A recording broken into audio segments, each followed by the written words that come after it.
When I started my private practice, which happened to be my very first business, I wanted nothing to do with numbers. I joke about it. I said I'd break out in hives if I had to look at a profit and loss statement. I just didn't have an understanding of numbers. So maybe you're like that. Maybe you're like, I don't know one from the other. I know we're busy and I know there's money in the bank to pay the bills. So apparently we must be okay.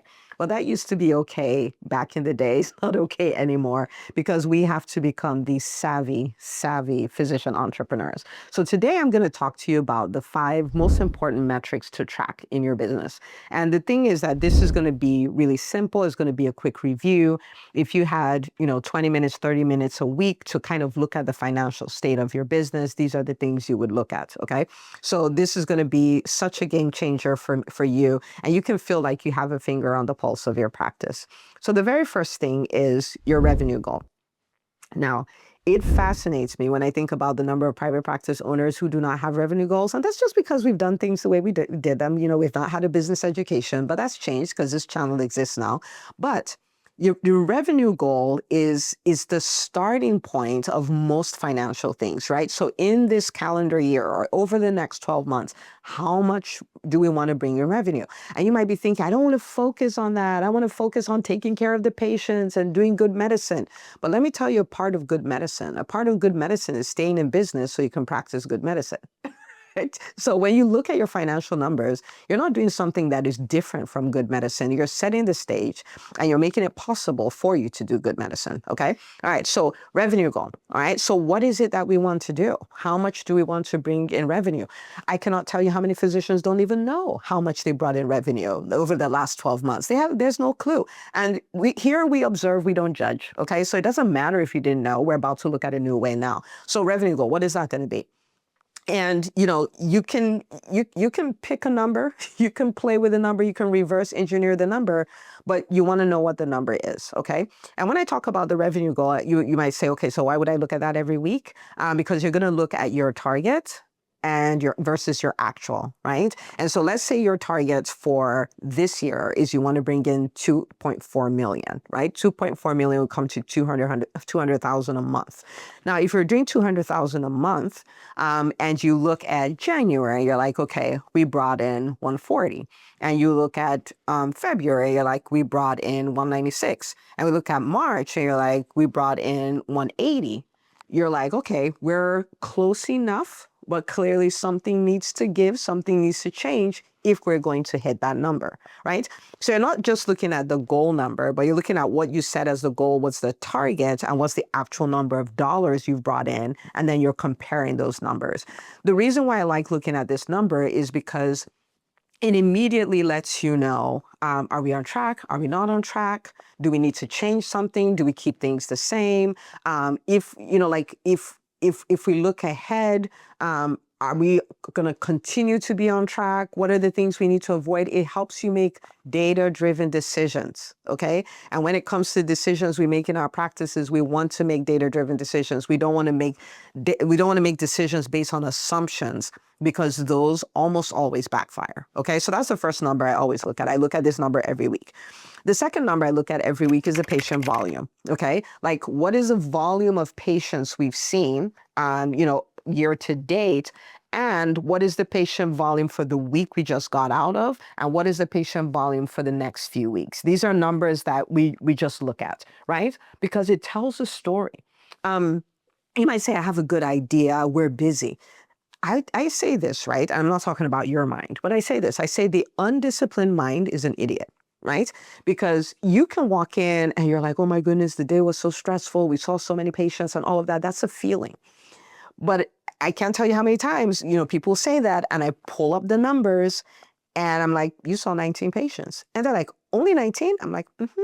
Right? So at the end of the day, it doesn't matter how you feel. It doesn't matter what's going on. You want to look at the numbers. The numbers don't lie. Your mind can lie. It lies all the time, right? Okay. Why is it important to look at this number? Because this number lets you know, like, if you're like, oh, we're seeing 25 patients a day, the first 3 months of the year, and, this last week was such a slow week, the question becomes why? Okay, so maybe it was a super slow week because it was spring break. You're like, that makes sense. Well, now since you've noticed that, what do you do differently? right? And a number of things you can do. Like I'm a pediatrician, for instance. Maybe you don't want to put school-age kids there. Maybe you want to put people who are babies there. Maybe you want to send out an email the week before spring break and say, hey, we left some spots open and all of this stuff you want to get. If you want to get in now that the kids are not in school, bring them into the office. Like now you know how to play offense because you took the time to look at the data, right? Maybe you're looking further down and you're realizing, wow, usually 2 weeks out, we have X number of patients on our schedule, and we have half that number. Then you can go back to the team and say, guys, when people call, this is where we want to put them. Hit the recaller for the people who are overdue for appointments and preferentially schedule them here because 2 weeks from now, there's a big hole in the schedule coming, right? So imagine not reacting to your schedule. Many times I see this, people post in Facebook groups, oh, this week was slow. I don't know what happened. You can anticipate that. You can prepare for it. You may decide, I want it to be slow. We have 2 dogs and I want to take off. Like whatever that is, but you're making data-driven decisions. Okay. Third number I look at is the new patient volume. Think about it. Countries look at the birth rate, right? Which is their new patient volume. Why do they look at the birth rate? Because once your birth rate starts going down, the country is dying. It doesn't matter how populated it is. Like it's dying. It's only a matter of time. And so you may be busy, but if your new patient volume is cut in half, you're busy today, but things are about to get really slow in the future. And so you can start asking questions. Why is this happening? Is there new competition? How do we respond to that? Maybe we stopped reaching out to our referral sources. We stopped building that relationship. So now they're not referring to us anymore. You got to look at that number. What is our new patient volume? Right? It will also let you know, say you brought in a PR person, the person is a physician liaison and going to all the practices and talking about your practice, but you're seeing that the new patient volume is decreasing, not increasing, then that person has to defend their position, defend what they spend all those hours doing, right? But if you don't have the data, you can have a problem that will show up in 6 months or show up in a year and have no clue. So you just walk into the problem, and at that point, it's much harder to reverse it. Okay, number 4. Accounts receivable, okay? Accounts receivable is a data point that I loved to hate, okay? It's one of those things I was like, raw, I don't want to look at it because that means we have to lift up the hood here, we have to fix things, and we have to talk to the biller, blah, blah, blah, blah, blah. But you're a savvy entrepreneur. Of course, you're going to look at your accounts receivable. So this is your AR report. I look at my AR report every single week, right? And what am I looking for? I'm looking at trends. I'm looking at trends where, okay, this looks like we're about to have a problem, right? You see an insurance company and you see the AR, you see the AR climbing, right? The amount they owe you that's unpaid is climbing. The question becomes, are you still in network with them? Is there a modifier that they said now you have to use that's not being used? Like what exactly is going on, right? Because you can lose thousands and tens of thousands and in many cases hundreds of thousands that way, right? Is that happening? You look at the personal AR and you see it climbing. So is your front desk still collecting copays? Are they still collecting deductibles? Is someone slack? Do you have a new employee who they're telling, oh, just bill me? And the person's like, yeah, we'll bill you. Like what exactly is happening? Right? So these are the things that you need to look at. But your accounts receivable, you want to look at every single week so you can understand the story that it's telling you. Okay. Okay. The 5th one, and I'll say this about the accounts receivable in the beginning. If in the beginning you're like, I don't know what I'm doing, just look at it. Think about it. Right. The first time you had to do an IV, you're like, oh my goodness. Intubate a kid, oh my goodness. Deliver a baby, oh my goodness. Replace a heart, oh my goodness. And now you do those things in your sleep, if it's your specialty, right? And so look at it. Don't run away from it. Engage with it, right? So it can become comfortable for you. Okay. The 5th thing, especially if you hire other doctors, is your E&M code distribution, right? 99213, so level 3 visits, level 4, level 5, all of those things. You want to look. What is happening there? It is so easy to throw away money. So, okay, hang on. Let me pull up my calculator here so I can give you some math, okay? The difference between a 99213 visit and a 99214, the difference in reimbursement is about $35, okay? It's about $35. And so let's say 5 times a day, a doc who is afraid of an audit sees a patient, takes care of the patient, and it was a level 4 visit, but because they don't want to get an audit and they're not comfortable billing level 4 visits, they bill it as a 3. It's only happening 5 times a day. No biggie. You know what I mean?